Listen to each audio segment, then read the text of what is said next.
بسم اللہ الرحمن الرحیم۔ عام طور سے میں ممبر جتنے بھی بنے ہوئے ہوتے ہیں اس پہ میں پورا نہیں آتا، جیسے میں نے بھی پاؤں فولڈ کر رکھا، میں سیدھا نہیں بیٹھ پاتا ہوں، میرا قد بڑا ہے، ٹانگیں میری پوری نہیں آتی، تو میں کسی کو بھی کہوں گا مثال کے طور پہ بھائی میری ٹانگوں کو دیکھنے کے بعد میری ٹانگیں پوری آ جائیں گے کہ کیسے میں ہوتا ہے ممبر، لکڑی کا ہوتا ہے، لوہے کا نہیں ہوتا، مستحب ہے، وہ دیکھے گا، دیکھنے کے بعد کہے گا بھی یہ تقاضا ہے، یہ ڈیمانڈ ہے، اس کے حساب سے ممبر بننا چاہیے۔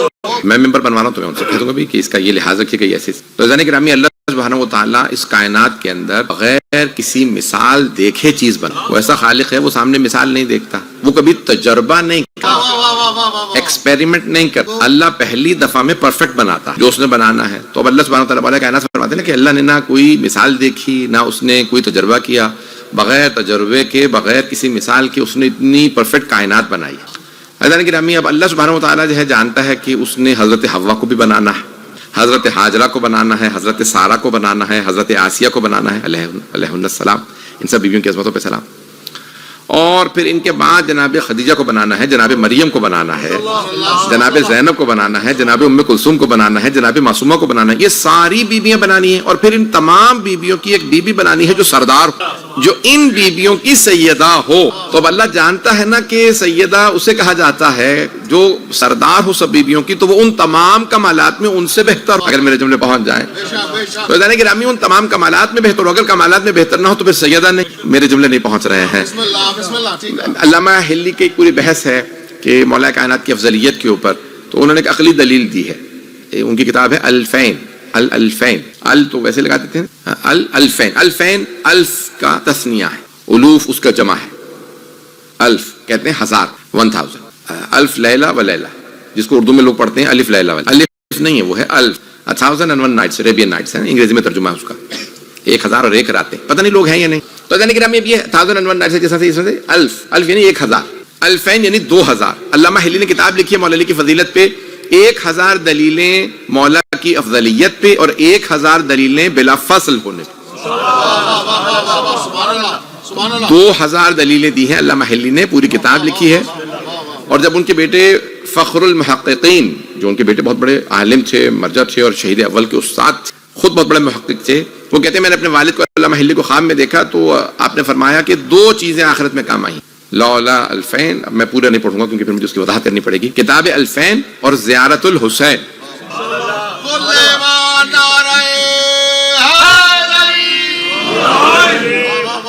آخرت میں 2 چیزیں کام آئی ہیں، کتاب الفین اور زیارت امام حسین۔ تو عزیزان گرامی علیہ السلام کے یہ میں جو پیش کر رہا ہوں، تو ابھی کتاب ان کی ہے الفین، اس کے اندر انہوں نے 2000 دلیلیں دی، 1000 دلیلیں مولا کی افضلیت، ان میں سے بلا فصل ہونے پہ 1000 دلیلیں دی، ایک صرف دلیل سن لیجیے، ایک تھوڑی سی کمپلیکیٹڈ ہے، اگر پڑھو تو اب وہ اچھا بہت کنڈینس ہے، وہ کتاب جو ہے وہ کنڈینس ہے، تھوڑا سا اس میں آپ کو دقت کرنی پڑے گی، میں جلیلی پیش کروں گا۔ تو وہ کہتے ہیں کہ بھئی مولا کی افضلیت دلیل دے رہے ہیں، کہتے ہیں نمبر 1 رسول خدا کا جانشین، جانشین سکسیسر، جانشین یعنی جو ان کی جگہ پہ آئے، پیغمبر کی جگہ پہ آنے والا، عقلی لحاظ سے 3 امکانات ہیں، there are only 3 possibilities intellectually for someone who succeeds the Holy Prophet sallallahu alaihi wasallam, 3 possibilities. Number 1, is either it is necessary for him to sin, or it is possible for him to sin, or it is impossible. مجھے نہیں لوگ پتا کہ لوگ ہیں، it is either necessary for the person who succeeds the Holy Prophet to sin, possible or impossible. There is no fourth possibility. 3 possibilities ہیں، انگریزی میں جاری رکھوں یا اردو پہ آ جاؤں؟ چلیں اللہ کرے۔ تو کہہ رہے ہیں کہ 3 امکانات ہیں رسول خدا کی جگہ پہ آنے والے کو، یا پھر اس کے لیے اس پہ لازم ہے کہ وہ گناہ کرے، یا ممکن ہے گناہ کرے، یا ناممکن۔ چوتھا کوئی امکان، پیغمبر کی جگہ آنے والا جانشین جو ہے، یا اس پہ لازم ہے کہ گناہ کرے، یا ممکن ہے گناہ کرے، یا ناممکن ہے۔ سن لیں، اب وہ کہتے ہیں کہ اگر لازم ہو کے گناہ کرے تو امت سے بدتر ہے، کیونکہ امت پہ ممکن ہے گناہ کرے، ممکن ہے گناہ نہ کرے، پہنچ گئے، امت پہ ممکن ہے گناہ کرے یا گناہ نہ کرے۔ There is the ummah, it is possible that they sin or they may not sin. So anyone who is necessarily sinning is worse than the ummah. جو امت سے بدتر ہے وہ امت کا پیشوا کیسے ہو سکتا ہے؟ جس پہ لازم ہو کہ گناہ کرے، اس کا مطلب ہے امت سے بدتر ہے، جو امت سے بدتر ہو امت کا پیشوا نہیں ہو سکتا۔ He cannot be the leader of the ummah because it is only possible for the ummah to sin, and if someone who is necessarily sins, then he cannot be the leader of۔ دوسرا امکان کیا ہے؟ تو اس کے لیے ممکن ہو گناہ کرے، ممکن ہو گناہ نہ کرے. عزیزان گرامی، جس کے لیے خود ممکن ہو گناہ کرے نہ کرے تو وہ امت جیسا ہی ہے. دیکھیے علامہ حلی کی دلیل دیکھیے گا، ٹیکنیکل ہے. کہتے ہیں ممکن ہے گناہ کرے، ممکن ہے گناہ نہ کرے. خود ہی فرماتے ہیں، کہتے ہیں جس کے لیے ممکن ہے گناہ کرے، ممکن ہے گناہ نہ کرے تو امت جیسا ہی. جو امت جیسا ہی ہے امت کا پیشوا کیسے ہو سکتا؟ اب تیسرا جو امکان ہے کہ ممکن ہی نہیں ہے، ناممکن ہے کہ گناہ کرے. جس کے لیے ناممکن ہو گناہ کرے اسی کو معصوم کہتے ہیں. اور امت محمدی میں ثقیفہ کے وقت سوائے علی کے کسی کو کہا ہی نہیں جا سکتا تھا یہ معصوم ہے. تو اس کا مطلب ہے کہ علی کے علاوہ کسی کا حق ہی نہیں تھا کہ خلیفہ بنتا. پتہ نہیں میرے جملے پہنچے یا نہیں پہنچے.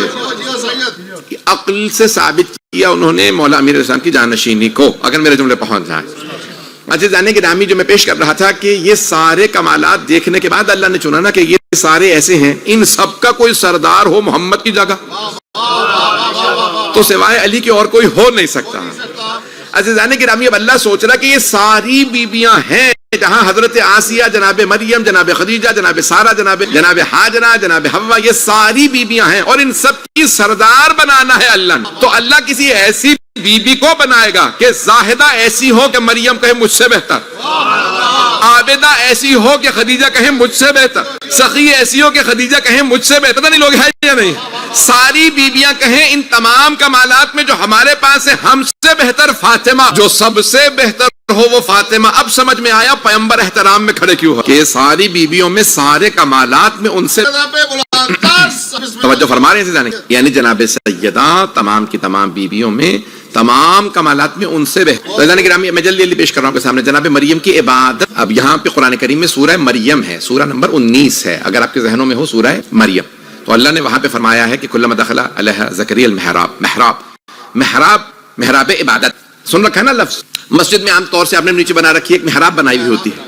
تو کیا ہوتا ہے کہ مسجد میں ایک الگ سے تھوڑی سی جگہ آگے نکال دیتے ہیں جہاں پہ امام جماعت کھڑا ہوتا ہے. پتہ نہیں لوگ ہیں یا نہیں. اور جو آگے کھڑا ہو جائے نا اس کو کہتے ہیں کہ یہ محراب میں کھڑا ہے. محراب حرب سے ہے، حرب یعنی جنگ کی جگہ. محراب جنگ کی جگہ، حرب کی جگہ. توجہ، محراب جنگ کی جگہ. بھئی یہ عبادت کی جگہ ہے، جنگ کی نہیں. آپ نفس کے خلاف جنگ کریں گے تو اللہ کی عبادت ہوگی. میرے جملے پہنچ رہے ہیں؟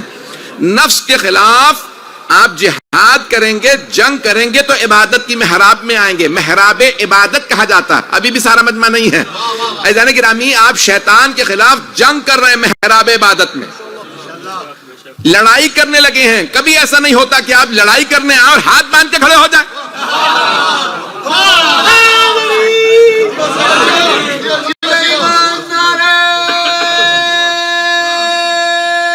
تھوڑا زحمت کریں، آگے آ جائیں، آگے آ توجہ فرما رہے ہیں. تو عزیزان گرامی، انسان جو ہے وہ محراب، تھوڑی سی توجہ کر لیجیے گا جو جملہ نقطہ پیش کرنا چاہ رہا ہوں. ہاں، تو عزیزان گرامی، انسان کو جب جنگ کرنی ہے، مقابلہ کرنا، تو انسان آئے گا، مقابلے کے لیے آئے گا.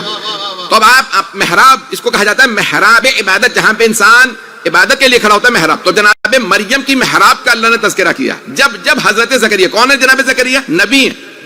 اللہ فرما رہا ہے جب جناب زکریا جناب مریم کی محراب عبادت میں تشریف لاتے تو کہتے ان لک ھذا، یہ ساری نعمتیں کہاں سے آئیں؟ محراب میں پہلے سے بے موسمی پھل موجود ہوتے تھے. پتہ نہیں لوگ ہیں یا نہیں ہیں؟ مریم، ابھی انگور کا سیزن نہیں ہے. یہ گریپس کہاں سے آئے؟ یہ انگور کہاں سے آئے؟ سیب کا سیزن نہیں ہے. یہ کیسے کیسے پھل؟ توجہ. تو جناب مریم ہمیشہ فرماتی میرا رب جسے چاہے، جب چاہے، جہاں چاہے، جیسے چاہے نعمتیں عطا کر دے. یہ میرے رب کی طرف سے نعمتیں ہیں میرے لیے. میرے رب نے میری محراب میں یہ نعمتیں. تو جناب زکریا سلام اللہ علیہ کو بہت بزرگ تھے، 84-85 ایج تھی جب جناب مریم کے کفالت، انہیں نبی تھے، ان کے اولاد نہیں تھی. انہوں نے کہا پروردگارا 85 کی ایج میں تجھ سے دعا مانگ رہا ہوں، میں نے زندگی بھر نہیں کہا اولاد دے. میری بیوی روتی تھی، میں نہیں کہتا تھا اولاد دے دے. لیکن جب سے میں نے مریم کو دیکھا، یہ 5 برس کی بچی اس محراب میں ایسی عبادت کرے کہ تو اس کے لیے پھل نازل کرے. میں نبی ہو کے دعائیں مانگ رہا ہوں، مجھے کہ ایسا بیٹا دے دے. رب حب لی من لدنک، پتہ نہیں لوگ ہیں یا نہیں ہیں؟ یرثنی ویرث من آل یعقوب، جو میرا بھی وارث ہو اور ساری آل یعقوب کا وارث وارث ہو. جناب زکریا نبی تھے, انہوں نے وارث مانگا, پتا چلا نبیوں کا وارث ہوتا ہے. پتہ نہیں لوگ پہنچ رہے ہیں نہیں. بھائی کسی نے کہا تھا نا پیغمبر کے بعد نبیوں کو کوئی وارث نہیں ہوتا.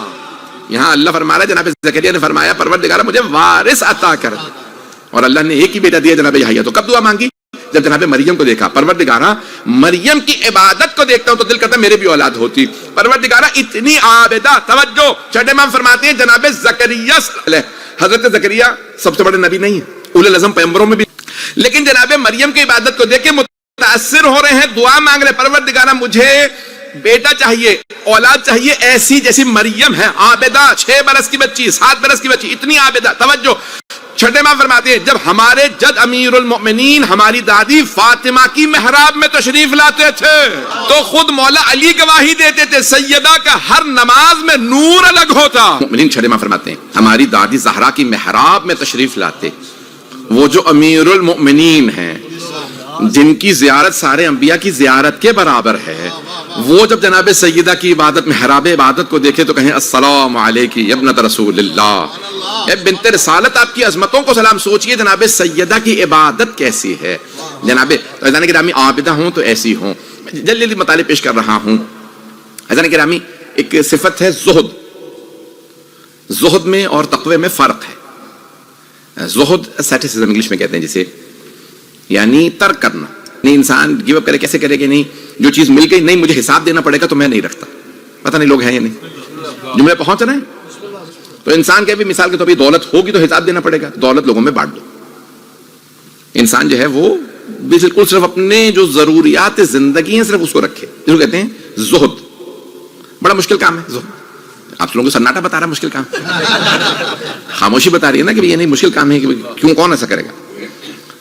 انبیاء علیہ السلام میں کس کا زہد مشہور ہے؟ جناب یحییٰ کا زہد ہے, جناب یحییٰ ابن زکریا. یہ بھی جن کے لیے دعا مانگی جناب زکریا نے. جناب زکریا نے دعا مانگی, پھر پوچھا بیٹا آپ روتے رہتے ہیں, اتنی منتوں مرادوں کی دعا, اولاد کی اتنی دعائیں مانگی, اتنی منتیں مانگی, بیٹا پیدا ہوا اور بچپنے سے روتا ہے. بیٹا کیوں رو رہے ہیں؟ ابھی تو آپ بہت چھوٹے ہیں, موت کو تو بہت وقت ہے. کہا بابا جب میں قبرستان جاتا ہوں نا تو دیکھتا ہوں کہ مجھ سے بھی چھوٹے لوگ قبرستان میں سو رہے ہیں. تو جناب زکریا سمجھ گیا کہ یہ بچہ عام بچہ نہیں ہے, اللہ نے واقعا مجھے نبی ہی بیٹا دیا, یہ بیٹا نبی ہے. اور ان کا زہد مشہور تھا, دنیا ان کے پاس نہیں تھی, یعنی دنیا کی کوئی چیز نعمتیں نہیں تھی, بانٹ دے, جو آتا بانٹ دیتے. جناب زکریا اور جناب یحییٰ اور جناب عیسیٰ ایک ہی زمانے میں تھے, کزنز بھی. پتہ نہیں مجمع سن رہا ہے یا نہیں سن رہا ہے, اب دونوں کزنز بھی ہیں. دونوں کا جناب یحییٰ کا زہد مشہور ہے. جناب یحییٰ فرماتے تھے جب بھی عیسیٰ کو دیکھتا ہوں تو مجھے لگتا ہے جہنم ہے ہی نہیں. پتہ نہیں لوگ ہیں یا نہیں. اور جناب عیسیٰ علیہ السلام فرماتے تھے جب میں یحییٰ کو دیکھتا ہوں تو لگتا ہے جنت ہی نہیں ہے. میں اتنا روتا رہتا سمجھا جہنم ہی ہے, بس بچو تو بچ لو. چھٹے امام سے پوچھا تھا کسی نے, کہا کہ مولا آپ کو دونوں میں سے کس کا اسلوب پسند تھا؟ کہا عیسیٰ کا. جناب یحییٰ کا بہت مشکل ہے اسلوب, یہ لوگوں کے لیے ایک بوجھ بن جاتا ہے. تو جناب زکریا کے باقاعدہ کہتے ہیں آنکھوں کے نیچے زخم بن گئے تھے, اتنا گریا کرتے تھے, روتے رہتے تھے کہ آنسو. تو گرامی جناب یحییٰ کا زہد مشہور ہے. پیغمبر کی حدیث ہے اگر میرا بھائی یحییٰ آ جائے اس زمانے میں, میرے زمانے میں, اور آ کے میرے بھائی علی کا زہد دیکھے تو یحییٰ علی کو سلام کر کے کہے گا ایسا تو میرا بھی زہد نہیں تھا. توجہ فرما رہے ہیں. اگر شاید آپ لوگوں نے غور کر لیا ہو کہ میں جو صفات مولا علی کے لیے ثابت کرتا ہوں پھر جناب سیدہ کے لیے ثابت کرتا ہوں, کچھ لوگ تو پہنچ گئے ہیں. میں نے بھی عبادت کی بات کی تھی, پھر فوراً جناب سیدہ کی مثال دی ہے. تو عزیزان گرامی میں نے مولا کائنات کی مثال دی ہے کہ زہد امیر المؤمنین ایسا. تو عزیزان گرامی بیویوں کا زہد اپنی جگہ پہ. اب دیکھیے جناب سیدہ سرور کائنات نے جناب سیدہ کے گلے میں گلوبند دیکھا. اب گلوبند نیکلس, گولڈ نیکلس, ہار سمجھتے ہیں, گلوبند سونے کا.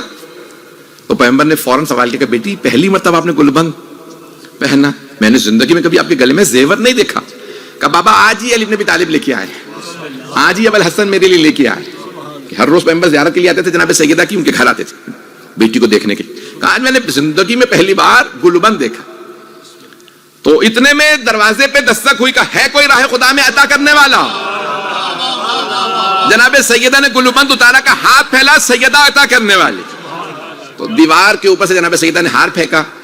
کیا پیغمبر صاحب نے فرمایا, کہ بیٹی پہلا تو دن تھا آپ کا, پہلی مرتبہ آپ نے زیور پہنا, جیولری پہلی مرتبہ پہنی.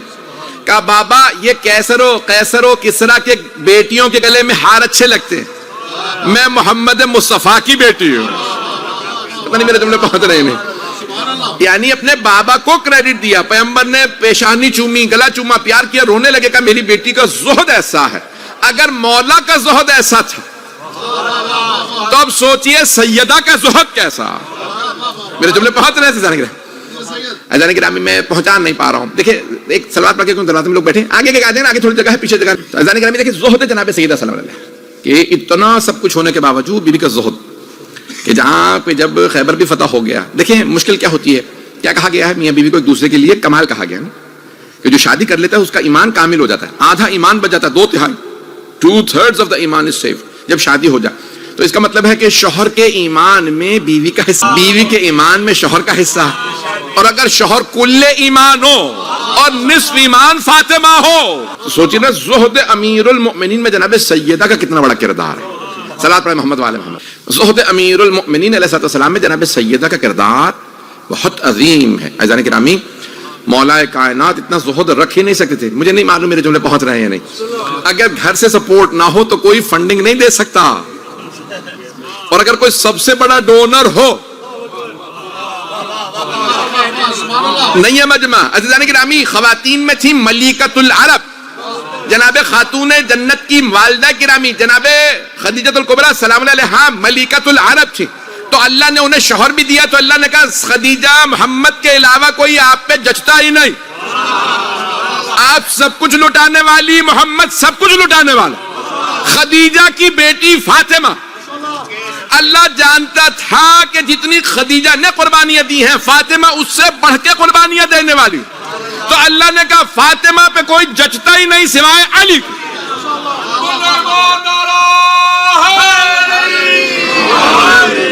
توجہ فرما رہے ہیں عزیزان گرامی. اب یہ نہیں کہا گیا, دیکھیں جناب خدیجہ نے سب کچھ قربان کیا تھا, تو اللہ نے جب جناب خدیجہ سے کہا کہ لیے کہا نا وہاں چدل قربہ حق کہو, اپنے قرابت داروں کو ان کا حق دے دیجئے. یہ نہیں کہا کہ عطا کر رہا ہوں کا, نہیں, خدیجہ کی قربانیوں کے بدلے میں فاطمہ کا حق بنتا ہے فدق ہی نہ ملے. تو عزیزان گرامی اس قربانی کا بدلہ تھا اس لیے حق کہا گیا ہے. اور عزیزان گرامی اللہ جانتا ہے کہ اسے فدق دینا ہے, کیونکہ دیکھیں پیسے جوڑ کے غنی بننا اور سب کچھ لٹا کے امیر کہلانا اور. اب جناب خدیجہ جس طرح سے سب کچھ لٹا کے دنیا سے گئیں تو صرف اپنے پوشاک میں گئیں, کفن نہیں تھا اس وقت, کفن کے پیسے نہیں, سب کچھ لٹا دیا تھا. امت مسلمہ پہ سب کچھ لٹا چکی تھی. عزیزان گرامی اب جناب فاطمہ ان کی جگہ پہ ہیں.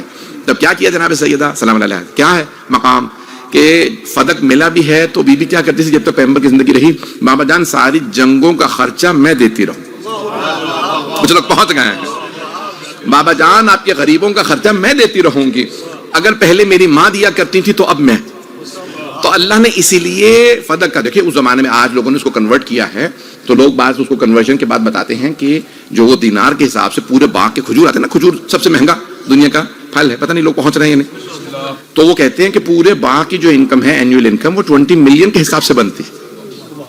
اب پتہ نہیں لوگ کنورٹ ہوئے ہیں یا نہیں ہوئے. اتنا بڑا باغ تھا, آج کاٹ پھیٹ کے سب کچھ لوٹا کے بانٹ دیا, اس کو دے دیا, اس کو دے, اس نے مروان کو دے دیا, اس نے اس کو دے دیا, یعنی بڑھتا رہا. حکومتیں لے رہی ہیں, اس کا مطلب ہے حکومتیں جانتی تھی نا حکومتوں کا خرچہ اس سے چلے گا. گورنمنٹس کا بجٹ وہاں سے آ رہا تھا. اب سوچئے سیدہ کے ہاتھ میں بجٹ تھا, حکومت کا چھیننا ضروری اس لیے تھا, ان کے پاس ہوگا تو لوگ ان کے پاس بیٹھے رہیں, نہیں پہنچ رہے لوگ. آپ کے خیال میں کیوں مولا پیوند کا لباس پہنتے تھے؟ یہ میرا ایک نیا جملہ پیش کر رہا ہوں. مولا ہمیشہ صاف پھٹا ہوا لباس ہوتا تھا, پیوند لگا ہوا ہے, جگہ جگہ سیر رکھا ہے. کیوں؟ حکومت بھی مل گئی تو لوگ کہہ رہے ہیں مولا نئے نالین تو لے لیجئے, جوتے ٹوٹے ہوئے ہیں, جگہ جگہ ابا میں پیوند لگا. کیوں؟ مولا چاہیے رہے تھے, یہ میں اپنے انداز سے پیش کر رہا ہوں, کتابوں میں نہیں ہے, مولا چاہیے رہے تھے کہ کوئی اس لیے نہ ماننے لگے کہ اب حکومت آ گئی. کچھ لوگ پہنچ گئے ہیں, کوئی یہ نہ سوچے علی کے پاس دولت آ گئی, حکومت آ گئی. کچھ لوگ پہنچ گئے ہیں تو دولت اور حکومت کی وجہ سے علی کو مان لو, حکومتوں کی وجہ سے تو بڑے بڑوں کو لوگ مان لیتے ہیں. لوگ بنو امیہ تک پہ ایمان لے آتے ہیں, ارے حکمران ہیں, دولت ہے. لیکن مولا نے کہا نہیں, میں پھٹے ہوئے لباس میں رہوں گا, پھٹے ہوئے جوتوں میں, تاکہ صرف وہی جو ایمان رکھتے ہیں وہ ماننے. میرے جملے پہنچ گئے تھے جانے گرامی. اس لیے مولا نے حکومت تشکیل دینے کے باوجود کبھی بھی خوبصورت لباس نہیں پہنا، پھٹے ہوئے لباس میں رہے، پھٹے ہوئے جوتوں میں، تاکہ جو مانے وہ صرف اس لیے ماننے کہ علی علی ہے، اس لیے نہیں کہ علی حکمران ہے. پتہ نہیں میرے جملے پہنچ رہے ہیں یا نہیں. حکمرانی، حکومت اور پیسے کی وجہ سے تو لوگ کافروں تک کو مان لیتے، آتے جاتے سلام کرے. فرعون تک کو تو لوگوں نے مان لیا تھا، پتہ نہیں لوگ ہیں یا نہیں. کیوں مان رہے تھے؟ حکومت بھی ہے، پیسہ ہے. لوگوں نے فرعون کو مان لیا. میں نے کسی اور کا نام نہیں لیا، میں آج کے زمانے سے نام لیتا تو لوگ پریشان ہو جاتے. کئی لوگوں سے قبر میں سوال ہوگا نا کہ من ربوں کا، من نبیوں کا کے بعد من اماموں کا، تو کئی لوگوں کی زبان سے نکل نہیں پائے گا، کیونکہ دنیا کے اندر اوروں کو امام بنا رکھا. جس کو آپ نے دنیا میں مان رکھا ہے وہی قبر میں بھی منہ سے نکلے گا. جانے کے جسے مان لیں گے کئی لوگ کہہ دیں گے پیسہ کی شہرت، کبھی کوئی کسی سیاستدان کا، کسی فلسفی کا، کسی الٹی سیدھے آدمی کا نام کہہ دیں گے یہ میرا امام تھا. جانے کے رامی اگر نہیں نہ آیا مولا علی کا نام تو پھر آنے والے فرشتے علی کے علاوہ کسی کو پہچانتے ہی نہیں. وہیں پہ اب میں پنجابی میں کہنا نہیں چاہ رہا ہوں، ایک دھلائی اچھی خاصی ہوگی، چلے میں نے کراچی کی زبان میں کہہ دیا.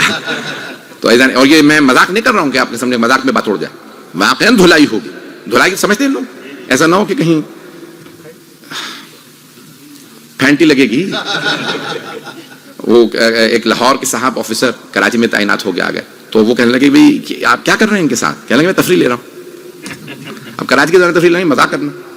اب وہ بیچارے لاہور کے تھے، کہنے لگے بھائی آپ بیٹھے ہوئے تو یہاں ہیں، تو تفریح کرنے کہاں گئے آپ؟ یعنی زبان کا اتنا زیادہ ڈفرنس ہو جاتا ہے. تو اس لیے میں نے بتا دیا بغیر امیر المؤمنین کے ولایت کی قبر کے اندر نجات نہیں. کئی ایسے افراد ہوں گے، کسی پوچھے گا من اماموں کا، کہے گا کارل مارکس، جو کمیونسٹوں کو کہہ دے گا، جو سوشلسٹوں کو وہ اپنے کہیں. ایسا نہ مجھے علی کا نظام پتہ ہی نہیں، مجھے تو پتہ ہی نہیں مولا علی علیہ السلام چاہتے کیا ہم اس. جب آپ نے علی علیہ السلام کی ولایت کو نہیں ماننا تو پھر آپ کے زبان سے وہی نکلے گا جو آپ مانتے تھے. ایسا نہ ہو کہ اپنے سیاستدانوں کے، اپنے وزرائے اعظم کے، صدور کے، صدروں کے، بادشاہوں کے لوگ نام لیتے رہیں اور فرشتوں سے مار کھاتے رہیں. میں تو کہہ گیا ہوں، کچھ لوگ سمجھنا نہیں چاہ رہے ہیں اور کچھ شاید میری اردو نہیں سمجھ رہے ہیں. جانے گرامی یہ ہونے والا ہے، ایسا نہیں ہے کہ نہیں ہوگا، یہ ہوگا. تو انسان جو ہے وہ اپنے آپ کو تیار کرتا ہے. یہ دیکھیں زہد بھی تمام چیز، یقین مانیے کہ مغرب کا وقت قریب ہے، اس لیے میں بہت زیادہ آپ کو تفصیل میں نہیں جا رہا. تو جتنے بھی کمالات دیکھیں گے آپ مولا کائنات کے اندر، آپ کو اس کا جو ہے جناب سیدہ کے اندر بھی کمال نظر آئے گا. اور جناب امیر المومنین رسول خدا اور سارے ائمہ، جس بی بی کے لیے سارے انبیاء، سارے ائمہ، سارے اولیاء، سارے متقین، مؤمنین، صالحین قیام میں کھڑے ہو جا، وہ جناب سیدہ ہے.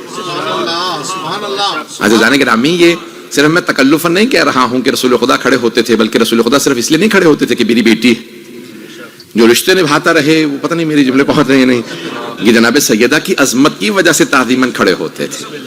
عزیزان گرامی، یہ عظمت جناب سیدہ ہے جس کے لیے پیغمبر اسلام ساری امت کو سکھا رہے ہیں سیدہ کی تعظیم سیکھ لو. عزیزان گرامی، میں یہ جملے پہلے پڑھ چکا ہوں لیکن یہاں پہ آج پیش کر رہا ہوں. میں نے آج بالکل کوشش کی کہ نئے زاویے سے سب کچھ پیش کروں، نئے واقعات اور نئے مطالب پیش کروں. اگر آپ لوگ جو ریگولر سننے والے ہیں انہوں نے شاید غور کیا ہوگا، یہ بات میں پہلے پڑھ چکا لیکن سن لیجیے گا. عزیزان گرامی، مولا کائنات سے پوچھا یا علی کیا بیویوں کے احترام میں بھی کھڑے ہونا واجب ہے؟ پیغمبر صاحب نے فرمایا ماں باپ کے لیے کھڑے ہونا، ماں کے احترام میں کھڑے ہو. مردوں میں تو بہت سے استاد کے لیے ہے، باپ کے لیے ہے، یعنی بہت سے اور رشتوں کے لیے ہے، دادا کے لیے ہے، چچا کے لیے ہے، جن کے آپ داماد ہیں ان کے لیے کھڑے ہونا. میں نے کوشش کی کہ پہچاؤں لیکن شاید لوگ بول دیں. یہ تو شادی کے بعد ہی لوگوں کو پتہ چلتا ہے کہ وطن کہاں ہے، گھر کہاں ہے. تو کسی نے پوچھا تہران میں، وہ لوگ لطیفہ سناتے ہیں، کسی نے پوچھا بھائی آپ کہاں کے ہیں؟ کہیں گے ابھی میری شادی نہیں ہوئی. پہنچ گئے لوگ، جب شادی ہوگی تو وہیں کا ہو جاؤں گا. تو لوگ سسرال ہی کے ہو جاتے ہیں. تو یعنی گرامی، اب میں بہت آپ کہیں گے کہ آج مولانا کے ساتھ موڈ صحیح نہیں ہے، سخت باتیں ہمیں کہہ رہے ہیں. نہیں، میں یقین مانی پیار سے کہہ رہا ہوں تاکہ اصلاح ہوتی رہے. تو یعنی گرامی، اب یہ جو جملے پیش کر رہا ہوں کہ جناب مولا کائنات کے لیے، کہ جناب سیدہ کے لیے کھڑے ہوتے، کیا یا علی کیا واقعاً بیویوں کے احترام میں کھڑے ہونا واجب ہے؟ آپ نے فرمایا نہیں، بیوی کے احترام میں کھڑے ہونا واجب نہیں. تو پھر آپ فاطمہ کے لیے کیوں کھڑے ہوتے؟ ساری خواتین کہتی ہیں کہ جب فاطمہ آتی ہیں تو علی کھڑے ہو جاتے.